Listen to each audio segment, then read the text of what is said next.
the pain like.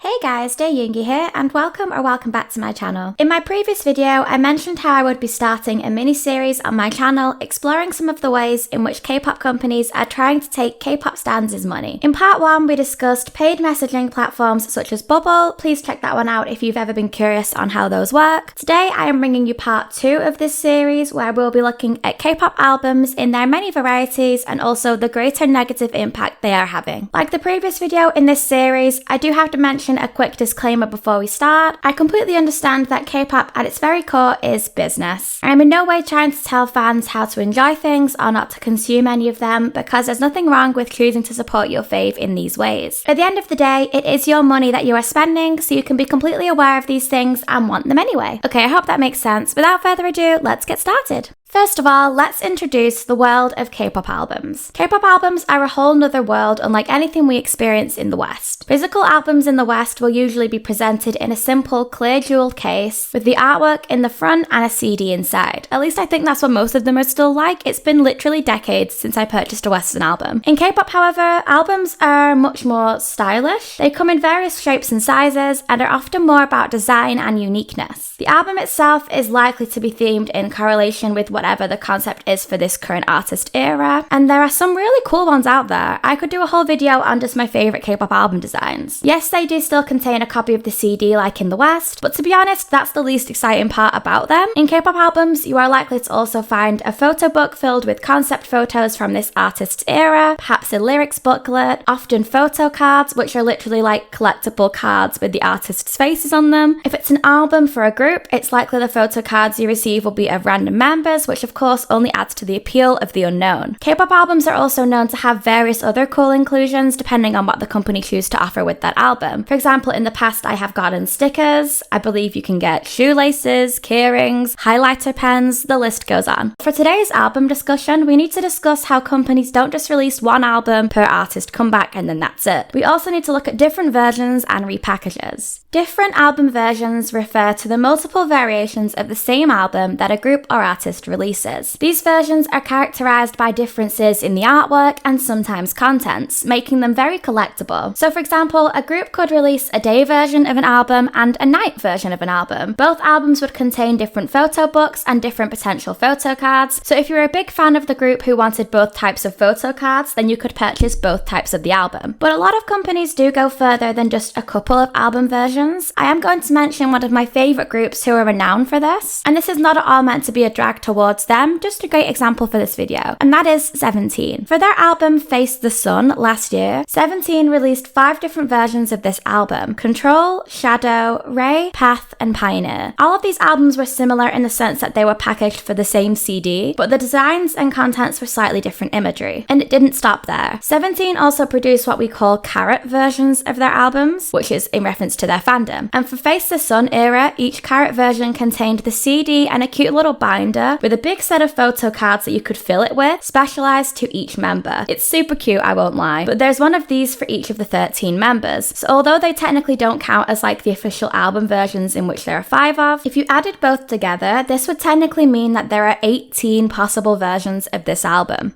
Now let's also look at album repackages. A repackaged album is a new edition or re-release of a previously launched album. Repackaged albums serve various purposes, but they are usually released to add more music to a previously released album. So a group may come back with a new song, but it's not technically a new era yet for them, a continuation more so of the one they were just in, but elevated. So these repackaged albums can introduce additional songs that weren't part of the original album, and therefore come with updated packaging, cover art, and a bit of a different spin on the concept we just finished loving. Because they're typically released a few months after the original album, repackaged albums maintain the group's momentum by offering a bit of new content to enjoy, which in a way, yes, does benefit both the fan and the artist. A good recent example I can think of, although these are obviously being released all the time, is Boy Next Door's debut album Who, released at the end of May 2023. I believe it had 2 versions, one of which was really cool in design and looked sort of like a cereal box. This I believe was Crunch version. I believe believe they also released Who version, which looked like the outside of a building. But with this being a single album, the CD itself only contained 3 tracks. A few months later in September, Boy Next Door then released their first EP, Why, not including the Weverse versions of this album. I believe there were 8 versions of the album in total. So that's Dazed version and Moody version, and then there were also 6 letter versions that they released, each one specific to one of the members of the group. This repackaged album contained all 3 original songs from the May release of the album, as well as 3 additional songs, practically doubling the tracklist in less than 4 months. So what is the appeal to buying K-pop albums in all their different versions when it's very clear that this is a costly exercise? I think it's pretty self-explanatory, and I cannot judge anyone for it. It's simply because they're nice to look at. The designers who produce these albums know exactly what they're doing by making them so visually appealing. The main reason I mentioned 17's Face the Sun album when discussing groups with multiple album versions was not to call them or Pledis out for trying to grab fans' money, but more so to expose myself, because I am not immune to this. Yes, I am making this video about how companies release different album versions to take our money, but I myself have 4 different versions of this specific album alone. My fiance bought me the Control version in error when I actually wanted the Pioneer version, so then he bought me that one too. I purchased a random Carrot version and got Woozies, which is great, and I would have been done there, but in my local HMV I came across Dino's Carrot version, and of course as a long-term Dino stan, I couldn't just ignore it. This was the only one on the shelf at my local music store. I had to buy it. It practically called to me. In a way, when you put the design factor aside, buying K-pop albums is one of the easiest ways to support an artist you like by showing their company their music is getting sales, so it's an easy way to show appreciation for them and what they have to offer creatively. But we can't deny that the most appealing factor of K-pop albums is the collectability about them. The packagings themselves are designed in a way where they're supposed to be eye-catching. Then they have the different versions and photo cards and inclusions that you can only get more of by buying more different albums. It's hard not to find them really addictive and intriguing, especially when you don't know what you're going to get all the time until you buy an album. The only thing more fun than getting to enjoy the music of your favorite artist is getting to do it in a way that is visually appealing too.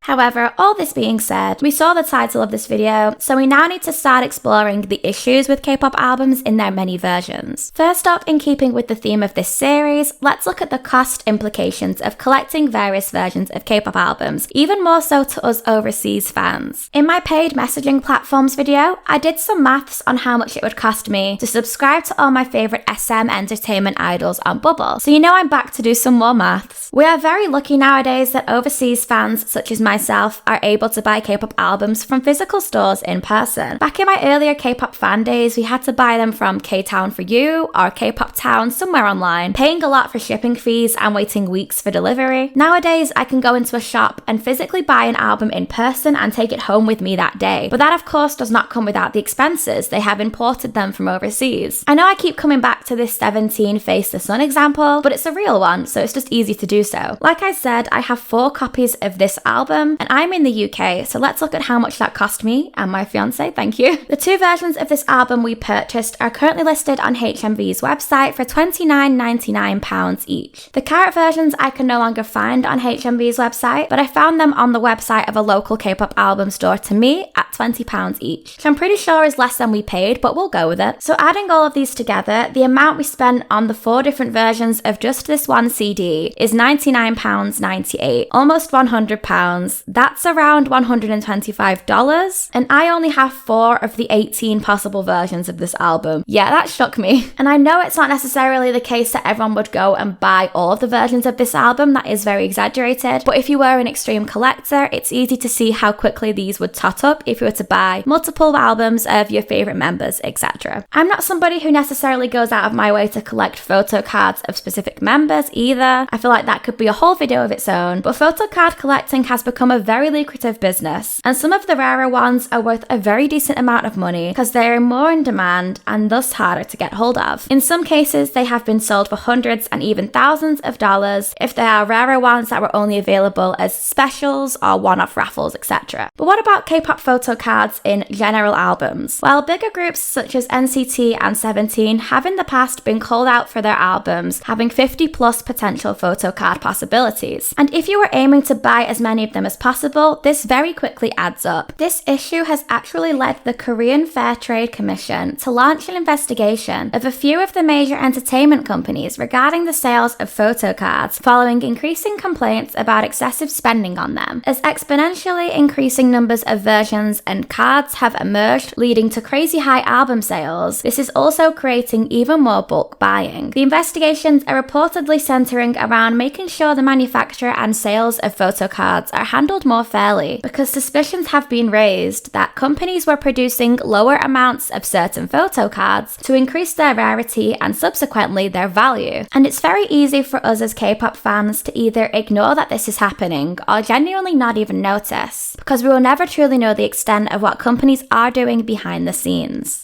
Another major problem with all these different album versions is the potential environmental damage. According to Representative Woo Won-shik of South Korea's Democratic Party, the use of plastic in K-pop album production has skyrocketed over 14 times as much in the past 6 years, with K-pop companies using over 800 tons of plastic in 2022. The figures include materials like CDs, photocards, and vinyl wrapping. However, the actual plastic usage is likely much higher, with Hybe alone reportedly using 894.6 tons in 2022. Alarm bells have been ringing with concerns about the environmental impact, as more and more campaigners are calling for entertainment companies to improve their environmental standards, especially as we are now in a world where many industries are trying to limit their plastic consumption, and the K-pop industry just seems to be increasing theirs. The excessive use of plastic has also been fueled by fans' bulk purchasing of albums, meaning there has been greater demand to manufacture more albums. This bulk buying is usually done for a multitude of reasons, but I think one of the main ones will be to increase the likelihood of winning an opportunity to attend a fan sign, as sometimes each album purchase can sort of be treated as an entry into a prize draw, if you will, to win one of those fan sign tickets and an opportunity to meet your fave idol. And of course, like we discussed already with all the different photocard possibilities, fans have been known to bulk buy lots of albums and then dump them in the streets or trash after pulling out all of these photocards, which will eventually result to these albums ending up in landfill due to the lack of recyclable materials. I remember when I went to Korea in 2019, I went to a food stand in Myeongdong to buy some noodles, and I was literally given SF9's newest album at the time, with all the inclusions taken out, so just like the photo book and the album, for free with my food. The stall owner had a huge bag behind them absolutely full of these albums, but hey, I would much rather them give these albums away to people for free rather than then ending up in landfill for years. That was the best 5001 I have ever spent.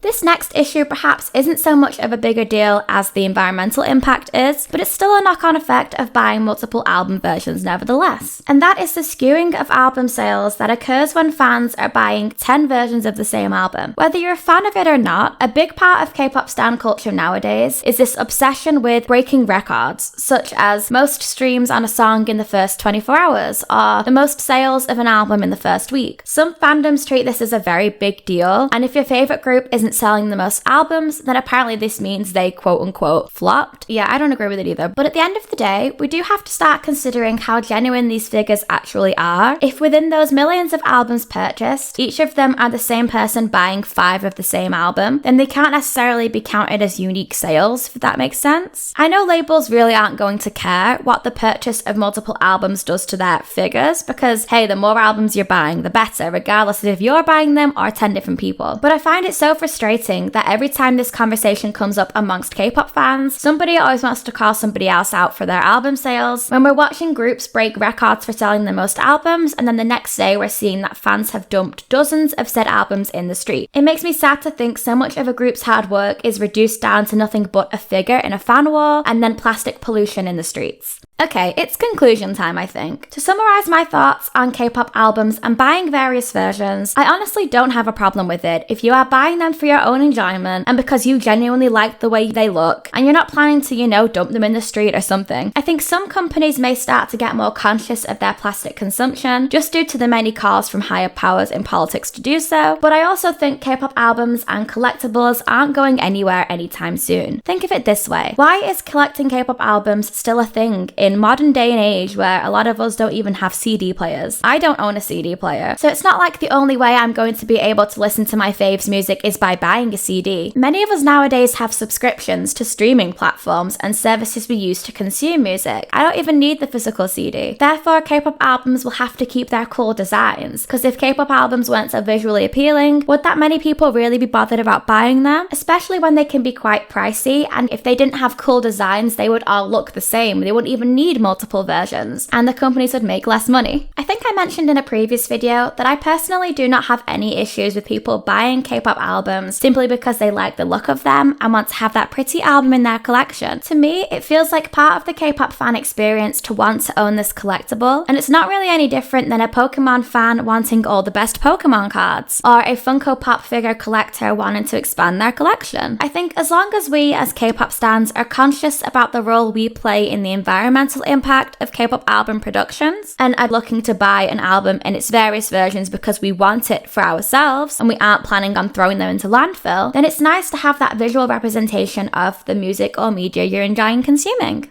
Okay guys, and that is it for today's video. Thank you so much for watching if you made it this far. I really hope you're enjoying this sort of mini-series about the different ways K-pop companies are trying to take our money. I would love to hear your thoughts in the comments on both this video, this topic, and the series in general. What do you think I'm going to talk about next? If you enjoyed this video, please give it a thumbs up, and if you're new here and haven't yet subscribed, please hit the subscribe button down below and turn on the notification bell. That'll let you be the first to hear whenever I upload, hopefully. And I will see you next time. Bye guys!